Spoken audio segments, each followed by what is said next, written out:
Inbot, selamat datang di channel Indobot TV. Pada kesempatan kali ini, kami akan memberikan ringkasan singkat dari webinar pre-launch BNSP Indobot yang baru-baru ini berlangsung. Rangkaian webinar pre-launch berlangsung selama 4 hari dengan topik yang berbeda. Pada webinar ini, kita belajar, berdiskusi, dan kami memperkenalkan produk dari program BNSP Indobot Academy, yaitu dari pelatihan dan sertifikasi BNSP. Sebelum itu, apa sih BNSP itu? BNSP atau Badan Nasional Sertifikasi Profesi merupakan sebuah lembaga yang menstandarisasi kompetensi dan kualifikasi seseorang dalam suatu bidang profesi atau pekerjaan. Standarisasi dilaksanakan melalui program sertifikasi BNSP. Dan Indobot Academy merupakan lembaga pelatihan yang membantu para pesertanya untuk memiliki kompetensi dan kualifikasi sesuai standar dari BNSP. Sertifikasi BNSP sebenarnya untuk apa sih? Untuk mahasiswa dan fresh graduate, digunakan sebagai bukti skill yang dimiliki, meningkatkan daya saing, dan mempermudah mencari kerja. Selain itu, untuk guru atau dosen dan pekerja, digunakan sebagai bukti skill yang dimiliki, mendukung karir, membantu kenaikan gaji, dan membantu kenaikan pangkat. Selanjutnya, kita lanjutkan dengan webinar dengan judul Pentingnya Kompetensi Internet of Things bagi Karir Akademisi. Webinar ini akan disampaikan oleh seorang ahli dalam bidangnya, Bapak Adi Kurnia Tretmaja, seorang engineering BNSP Best Mentor IoT of Indobot Academy. Bapak Adi adalah seseorang yang sangat berpengalaman dan berkontribusi besar dalam mengembangkan kompetensi Internet of Things atau IoT dan membawa banyak pengetahuan yang berharga dalam webinar ini. Jadi, mari kita lihat beberapa topik menarik yang akan dibahas. Terima kasih atas jawabannya. Jadi, karena teman-teman yang lain mungkin masih malu-malu ya. Jadi, Internet of Things itu bisa dengan jawaban Mas Reza tadi, perangkat yang terhubung dengan komunikasi. IoT adalah jaringan di mana berbagai perangkat dan objek terhubung untuk menyediakan layanan komputasi cerdas. Beliau juga menjelaskan bagaimana IoT terkait revolusi industri 4.0 yang sedang mengubah cara kita bekerja dan berinteraksi dengan teknologi. Yang kedua, Bapak Adi memperlihatkan bagaimana IoT diimplementasikan dalam berbagai bidang, dengan contoh nyata tentang penggunaan IoT dalam pertanian. Ini memberikan wawasan tentang potensi besar IoT dalam memajukan berbagai sektor. Selanjutnya, Bapak Adi menjelaskan mengapa memiliki kompetensi IoT sangat penting. Beliau menyoroti manfaat memiliki kompetensi IoT seperti kemampuan untuk mengukur diri, meningkatkan profesionalisme kerja, dan meningkatkan daya saing di dunia akademik. Selain itu, Bapak Adi juga memberikan pengenalan sertifikasi BNSP Internet of Things. Beliau menjelaskan bahwa Internet of Things memiliki 3 skema sertifikasi yang mencakup perekayasaan perangkat Internet of Things, perekayasaan jaringan Internet of Things, dan perekayasaan platform Internet of Things. Selanjutnya, ada sesi tanya jawab dari para peserta. Bisa disampaikan pertanyaannya, boleh on mic langsung. Saya ingin izin bertanya. Untuk beberapa proyek IoT saya kan sudah saya realisasikan, Kak. Oke. Itu rata-rata kan untuk kendalanya itu kan ada di keamanan server ya. Kalau untuk yang interkoneksi atau pengolahan data, itu mungkin Masnya selaku yang berpengalaman di bidangnya ada nggak Mas itu kira-kira rujukan server atau bisa jadi kita membuat database sendiri Mas untuk pengolahannya itu?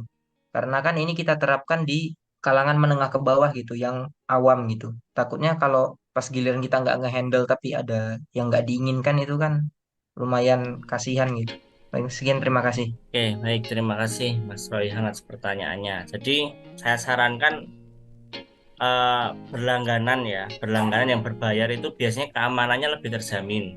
Tapi memang karena targetnya memang kalangan menengah ke bawah ya, itu beberapa aplikasi atau beberapa hosting yang berhubungan dengan IoT ya khususnya itu atau database itu ada yang gratis meskipun dibatasi. Nah, bisa menggunakan bahasanya itu menggunakan teknologi mereka lah, jadi keamanan itu diserahkan ke mereka lah, intinya seperti itu endingnya. Karena memang kalau saya sih sepengalaman saya, selama saya memakai teknologi milik orang lain dengan saya membuat sendiri, itu lebih aman yang orang lain, karena mereka itu develop terus kan, ada perbaikan, ada bug itu. Nah, untuk saran sih saya pakai web hosting lah, atau web yang terpercaya itu untuk menyimpan data di sana daripada membuat sendiri, karena membuat sendiri memang resikonya lebih fatal. Dan kita memang kalau membuat sendiri itu seringnya kan sekali buat udah, kita nggak gagas lagi, kadang nggak ada maintenance-nya, kadang nggak ada untuk memperbaiki. Jadi sekali jadi biasanya kalau kita sih buatnya udah sekali udah selesai.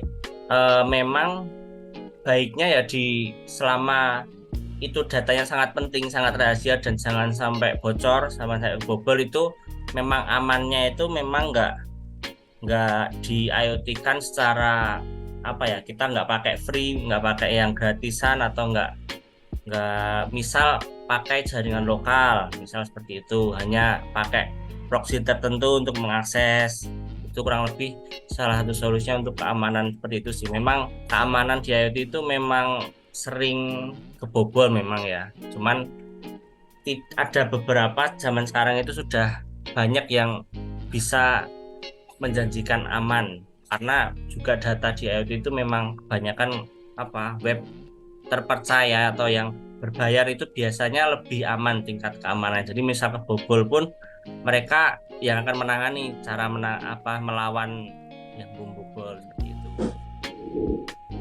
Indopod juga mengadakan webinar kompetensi digital marketing untuk menunjang karir dan penghasilan, dan akan dibawakan oleh seorang ahli digital marketing, yaitu Bapak Wildan Berlian, seorang profesional certified BNSP Digital Marketing. Pada webinar ini, Bapak Wildan membahas sejumlah topik menarik.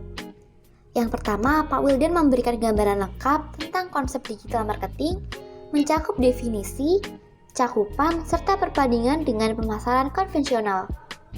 Beliau juga memberikan contoh pengaplikasian digital marketing seperti retargeting ads yang sering kita alami saat berbelanja online.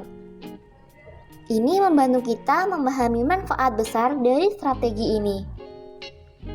Selain itu, Pak Wildan juga menjelaskan tentang sertifikasi digital marketing BNSP. Perbedaan utamanya adalah bahwa sertifikasi BNSP mengukur tingkat keprofesionalan dan meningkatkan kredibilitas di bidang yang bersangkutan. Beliau juga memaparkan konsep BNSP, LSP, dan skema sertifikasi. Selain itu, dijelaskan pula hal-hal yang perlu diperhatikan seperti syarat, ketentuan, dan prosedur pendaftaran. Dan yang terakhir nih Fanbot, Pak Wildan memaparkan manfaat yang didapatkan sebagai profesional tersertifikasi, antara lain kredibilitas dan kemampuan yang teruji, kompetitif dan peluang karir lebih baik, pengembangan keterampilan, side hustle, dan kemampuan terus berkembang. Setelah ini, sesi tanya jawab berlangsung. Mas Wildan, ini ada pertanyaan dari Mas Rahmat Riyadi ya, Kak Rahmat Riyadi gitu. Izin Iya. bertanya Kak, adakah referensi tools digital marketing sejenis WA, Blast yang free, yang utama, atau yang ramah di kantong biayanya? Terima kasih. Mungkin apa nih Mas tools yang biasa seorang digital marketer gunakan untuk bisa mengoptimalkan gitu ya, mungkin ya saya rangkum gitu. Silakan Mas Wildan. Jujur ya, sebenarnya nggak begitu tentang WA Blast. Cuman ada beberapa sih aplikasi yang harus difilter. Kenapa? Karena kalau setahu saya ya, kalau untuk WA Blast saya nggak pakai itu. Cuman teman-teman kalau mencari aplikasi yang seperti itu, pastikan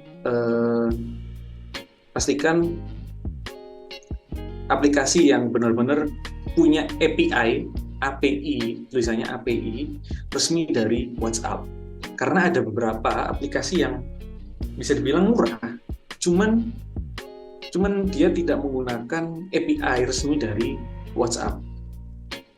Minusnya apa? Minusnya bisa jadi WhatsApp kalian itu di blok atau di limit. Ya gimana ya? Bayangkan ketika kita lagi misal nge-blast atau apa lagi menyebarkan info, tiba-tiba WhatsApp kita terlimit atau malah diblok oleh WhatsApp. Ya hilang deh gitu. Tapi jujur sebenarnya sorry Mas ya, nggak bisa mungkin ngasih jawaban yang oke. Cuman ya itu sih harus ini. Kalau toolsnya saya nggak tahu, jujur seperti itu sih.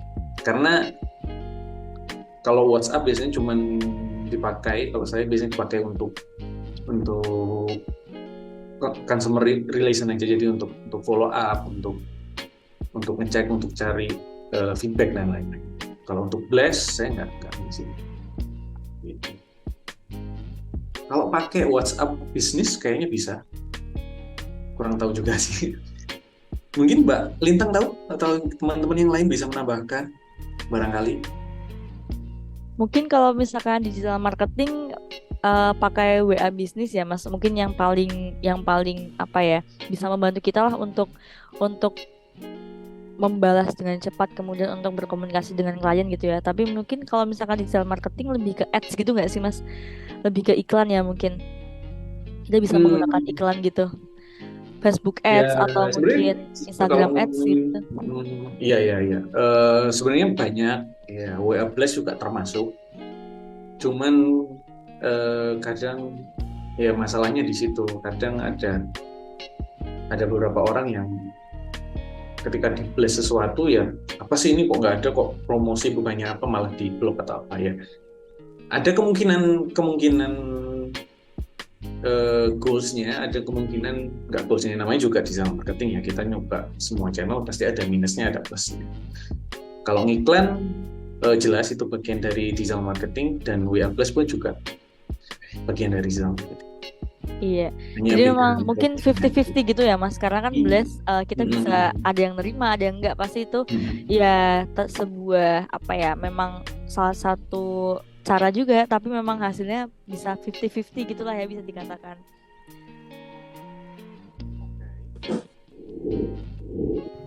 Terima kasih telah bergabung dengan kami dalam video ini yang merangkum webinar freelance BNSP yang lalu. Kami berharap bahwa webinar ini dapat bermanfaat dan informatif. Ini adalah langkah awal yang sangat penting dalam memahami kompetensi dan sertifikasi BNSP yang relevan dengan berbagai bidang karir. Sampai di sini dulu video kita kali ini. Jangan lupa like, komen, dan subscribe agar channel ini terus berkembang. Sampai jumpa di video selanjutnya.